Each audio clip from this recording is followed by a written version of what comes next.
And new this noon, Republican candidate for Governor Tudor Dixon has conceded to Governor Gretchen Whitmer after the Associated Press called the race late last night. Dixon's campaign said she called Governor Whitmer earlier this morning to concede and wish her well.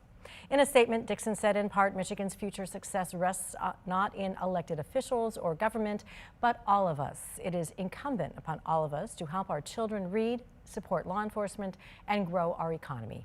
She went on to say thank you to our volunteers and supporters for working so hard to forge a better Michigan. We came up short, but we will never stop fighting for our families. And as expected, the Michigan gubernatorial race was a close one. Both candidates stayed up late waiting for those results. The AP projected Gretchen Whitmer as the winner early this morning. 13 on your side's Kaylee Lovern was in Detroit following the Michigan Democrats. For a long night here in Detroit, Governor Gretchen Whitmer officially declares victory.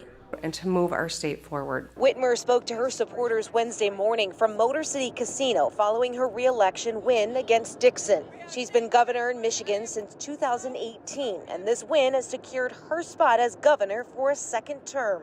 During the appearance Wednesday, Whitmer and Lieutenant Governor Garland Gilchrist thanked everyone from their team to local leaders and even college students who waited hours in line just to cast a vote. This victory belongs to all of us. It belongs to every Michigander who made their voice heard in this unprecedented election, this record-breaking decision-making process that we all just walked through.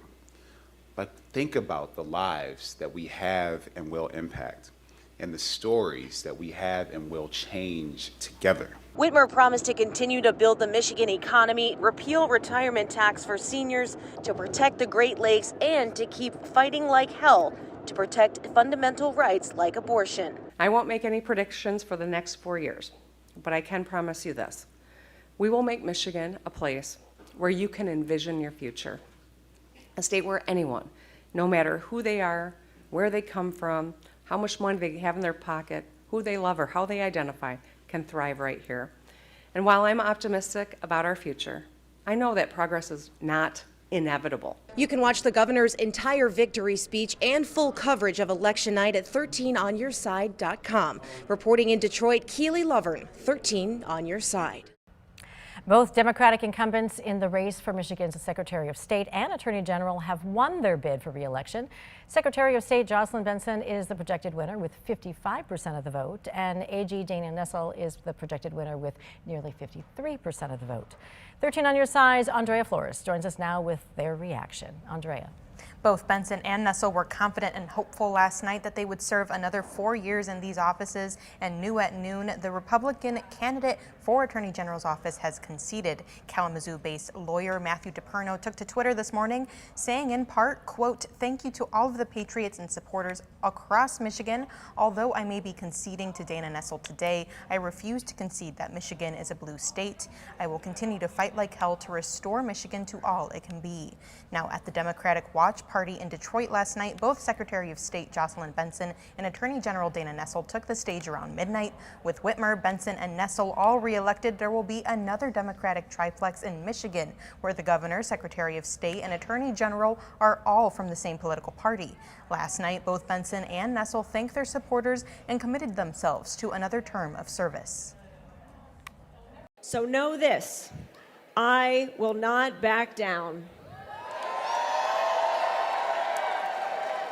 No matter how many threats, lies, deceit, false rhetoric, or vitriol they throw at us, we will not back down. Hope over fear, unity over division, science over ignorance, equality over bigotry and racism,